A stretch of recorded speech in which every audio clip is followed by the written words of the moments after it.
Welcome in, whiskey freaks, to the Blind Tasting Podcast, your number one attitudinal bourbon destination.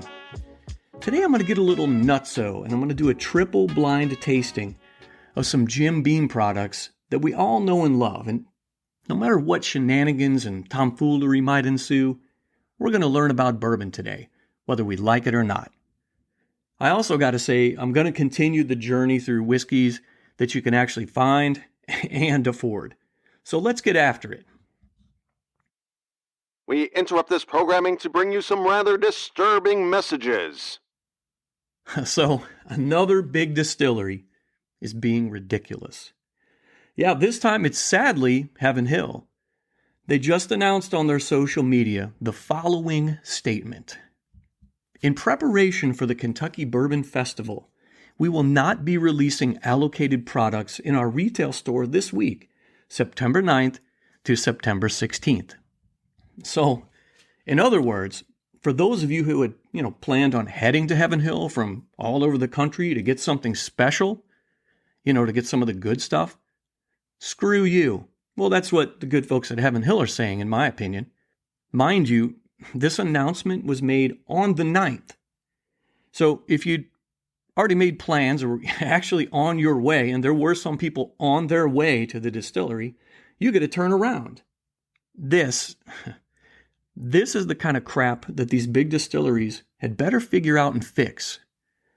Instead of worrying about opening up shops in London or Paris, instead of catering to countries and people who, quite frankly, don't care for bourbon whiskey anyway, they need to take better care of us, the actual customers who keep their doors open. Good news, though. Heaven Hill brought in approximately $300 million last year. Let that sink in. I guess they just can't multitask at Heaven Hill. Well, they've only been around since 1935, so maybe we should be patient while they figure out their staffing and production processes. This is inexcusable. Shame on you, Heaven Hill. So, on to some good breaking news. Jim Beam's little book, The Infinite, has arrived. My mouth is already watering after reading their press release. Listen to this. Freddie No, 8th generation master distiller at Jim Beam, has announced the first line extension and inaugural little book series called Little Book The Infinite Edition 1. It's a Kentucky straight bourbon whiskey. This newest release honors more than 200 years of rich Beam and No family history through a blend of whiskeys laid down by 6th generation master distiller Booker No, 7th generation master distiller Fred No, and now 8th generation master distiller Freddie No. Whew, that's a mouthful. They say Little Book The Infinite Edition 1. It'll serve as the foundation of this line extension. They're going to be using liquid from the many generations of the No family through every future release. So there's going to be a little bit of every one of their products from their era as master distiller. And I thought this was really cool. Listen to what Freddie No said. He said, "My father and I are lucky enough to work together side by side as master distillers. And I know he always dreamed of that with his own father, my granddaddy Booker No." Now, this new series pays tribute to that dream, and it's inspired the first edition of Little Book, The Infinite. So a new iteration of The Infinite will be released every year. So what's in this year's Little Book Infinite Edition 1? Well, it includes the following liquids.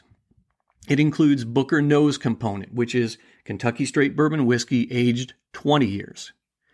Fred No's component is Kentucky straight bourbon whiskey aged 14 years. And Freddie No's part is Kentucky straight bourbon whiskey aged 7 years. There's also a shared family component in there, Kentucky straight bourbon whiskey aged 8 years. Now there's no indication as to how much or what percentage of each one will be in the Infinite series. They say it's going to be available in limited quantities nationwide across the United States and in store at the distillery, or you can go to littlebookwhiskey.com for more details. Now, I've always enjoyed the little books. I believe what Freddie has been putting together over the years is fantastic. I want to do a review on Little Book Chapter 7 soon, and I can't wait to get my hands on this and review it for you guys. And one last fantastic bit of news. This is awesome. Jimmy Russell, the legendary Wild Turkey Master Distiller, is celebrating 70 years in the business. This is serious stuff, kids. Jimmy Russell's first day on the job was, get this, September 10th, 1954. He rose up the ranks from apprentice to become the legend. He is now, in fact, the longest-running spirits master distiller in the world, and he's a member of the Bourbon Hall of Fame to boot. Now, I've mentioned many times before on my podcast the amount of admiration I have for Mr. Russell. The guy's never known a stranger. He's helped everybody out along the way, from the Van Winkles to the Beams. I say cheers to Mr. Jimmy Russell. We love you, man. So here's the deal. To say that I'm skeptical is, well, it's a huge understatement. Do I believe in the moon landing? Well, yes. And what about those space aliens? Maybe. Did Oswald actually shoot JFK? I'm not so sure about that one, actually. And if you believe the magic bullet theory, I've got a bridge I could sell you. At any rate, these are all worthy of discussion. But what I really want to know, what has been bugging me now for several weeks is Jim Beam Black 7-year actually better than Jim Beam Extra Aged? Why did they replace it anyway? How will it stack up against Jim Beam Distiller's Cut? Oh, you've never heard of Distiller's Cut, eh? Or you have, but you haven't heard those words in a while. Well, today is the day we solve the mystery. So Jim Beam Black is back, but there have been some changes. Now, it was recently released. It was released back in June of this year, 2024. It's got a new look, comes in at a higher proof point, and it's actually got a different age statement. Instead of calling it extra age, they now just say it's 7 years old, which is great. The proof point is now 90 instead of 86, and I've never understood why you wouldn't do this anyway. I mean, who the hell ever said, hey, I know, let's do 86. That'll be adequate. Duh. It should be no less than 90 proof, in my opinion. But we'll see. We'll see how that pans out in a minute. The bottle design, I always mention that. It's been updated a little bit. It looks slightly more high-end, but the bottle shape is exactly the same. Exactly. Now, my lovely wife set up this blind tasting today for me, and what I have in front of me is 3 tasting glasses of straight bourbon whiskey from Jim Beam. The thing is, I don't know which whiskey has been poured into which of the 3 glasses. They're labeled 1, 2, and 3. That's why it's called blind, folks. Not to mention the fact I can't see worth a damn, but that's neither here nor there. So this is going to go a little different than most of my tastings. I'm going to sip each one, I'm going to give some notes, and then I'm going to guess which ones I think they are. Then I'm going to reveal all 3, and I'll give stats on each whiskey. Normally, I'd give stats at the beginning, but since this is blind, we'll do this in reverse. So I'm going to start with whiskey number 1. And like I said, I've got it in glass number 1. And to me, I'm looking at the color, again, to me, it's just straw yellow. I've heard other people describe it that way, and well, to be quite frankly, that's exactly what it is. Maybe just one shade darker than that, but not much. It's unimpressive, really. I mean, nose it a little bit. I'm getting those, what we would consider normal notes for this bourbon whiskey. I'm getting caramel, vanilla, light spice. That spice maybe black pepper. It's typical notes of Jim Beam. Yeah, there's nothing out of the ordinary here. Let me get a sip of this. I'm going to swish it around in the mouth. And swish is a technical term I learned from Freddie Johnson at Buffalo Trace, kids. Not a joke. Yeah, it's a joke. I did not learn that from Freddie. So move it around a little bit in your mouth, move it over the tongue, chew it, give it that Kentucky chew.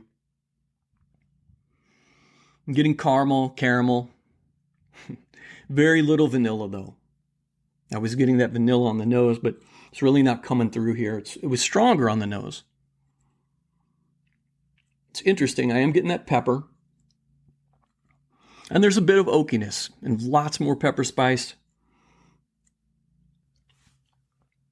So I hate to call it thin. I so hate that word, but here I am saying that word. It just kind of slinks away rather quietly. I still get some caramel, but it's like a rough oak. And the peppery notes linger. They just hang on too long. Also, it's very dry. Honestly, I'm not feeling the urge to take another sip here. It's underwhelming. So let me move on to number 2 now. And looking at its color, honestly, it looks exactly like number 1. There's nothing impressive here. I'm going to say it here again, I believe.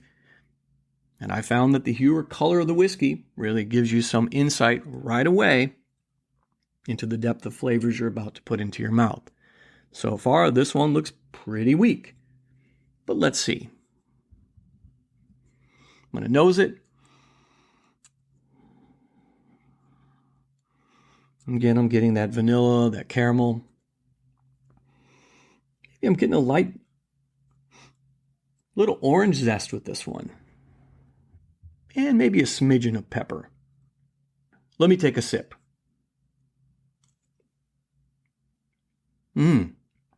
Getting strong caramel notes. Vanilla. A bit of creaminess to this one. That's nice. The slightest bit of oak. Let me take another sip. It's nice. I think I like this one quite a bit. It's interesting. It's finishing quite dry. It's got that orange zest again coming through it. And much less of that heavy pepper spice that number 1 had. It fades away pleasantly. I'm definitely digging this one over number 1, at least at this point. Moving along quickly, we're going to number 3. Now the color on this one, I can tell right away, it is much darker to me than number 1 or number 2. Maybe it's a chestnut, if you're into that sort of thing. The color of this one actually makes me excited to sip this one. Let me get a few whiffs of this one. Getting some rich caramel, vanilla,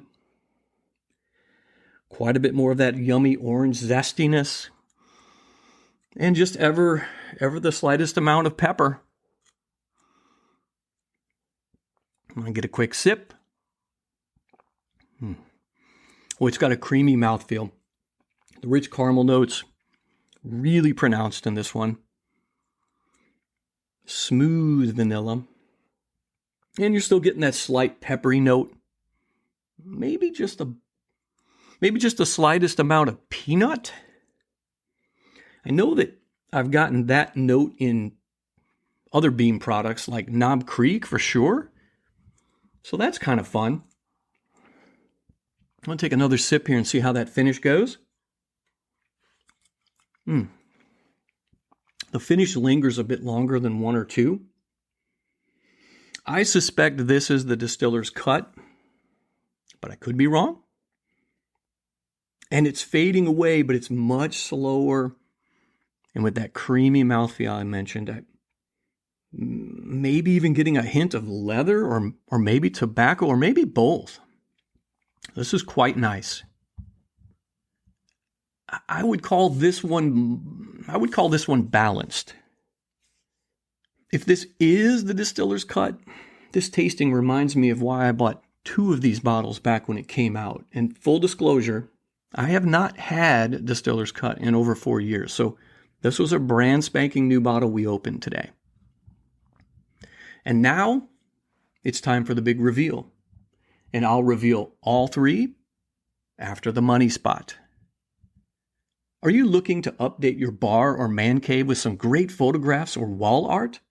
Head over to Etsy at famousdocs.etsy.com and pick up some fantastic Prohibition, Bourbon, whiskey and gangster-related photographs and art.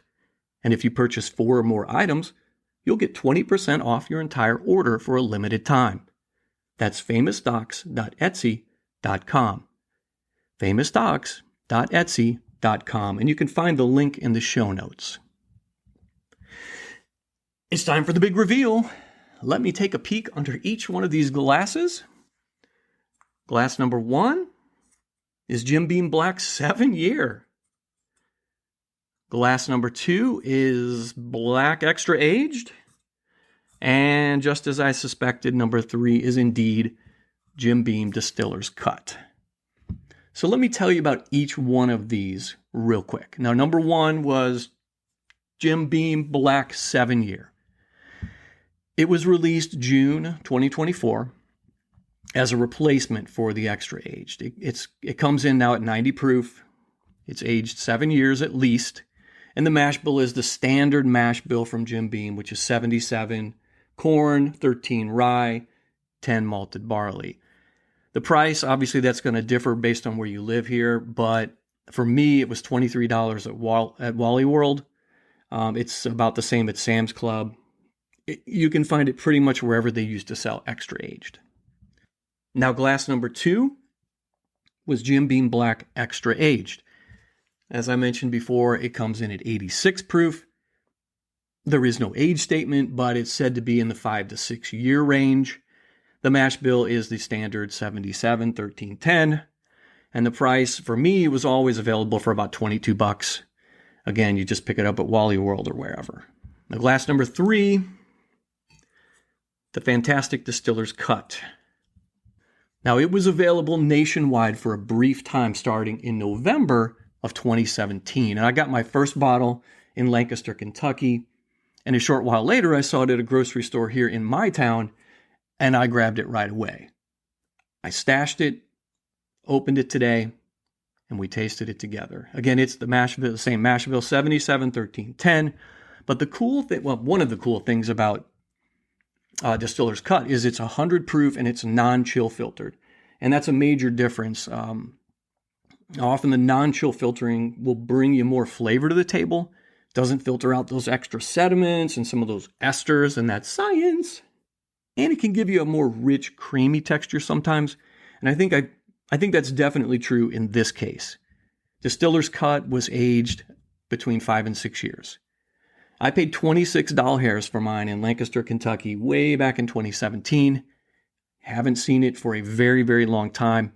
And if you can find it, I'd definitely pick one up if you can find it for $26. So how did the new Jim Beam Blac 7 fare against the old Extra Aged version of Beam and against the Distiller's Cut? Now, the good folks at Jim Beam say something magical happens to the whiskey in its 7th year in cask. We call it the sweet spot, where an easy smoothness meets notes of caramel, vanilla, and warm oak, and the liquid turns a rich gold.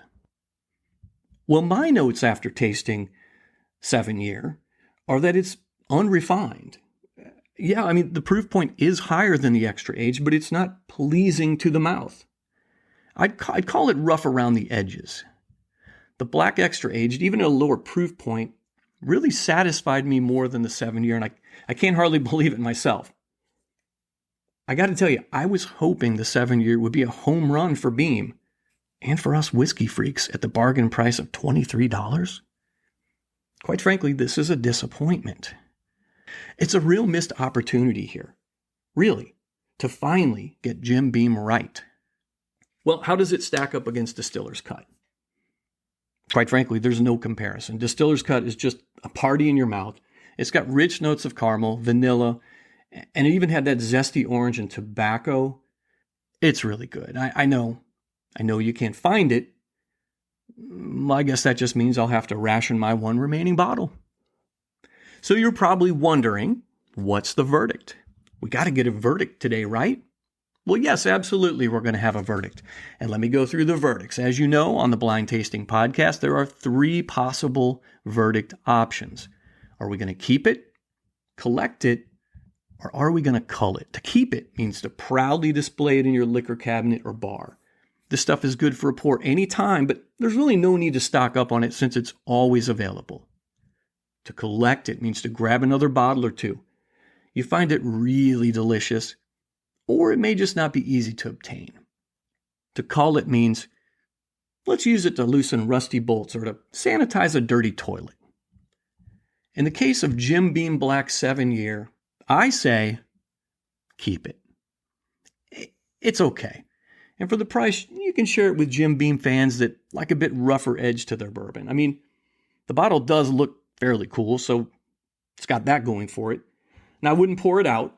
It's fair to Midland. I just wish the good folks at Brown-Forman would have gotten this one right this time. Don't worry, though. They'll probably tinker with it again in a couple years if history tells us anything, so be patient. In the meantime, try to find some Distiller's Cut, or just pick up some Knob Creek 9-year for that matter. It's only a couple more bucks anyway. Last but not least, I got to give a shout out to the farmers, distillery production guys and gals, warehouse workers, bottlers, and truck drivers. They make it happen. So cheers to all of them. Well, that's all I got for today, Whiskey Freaks.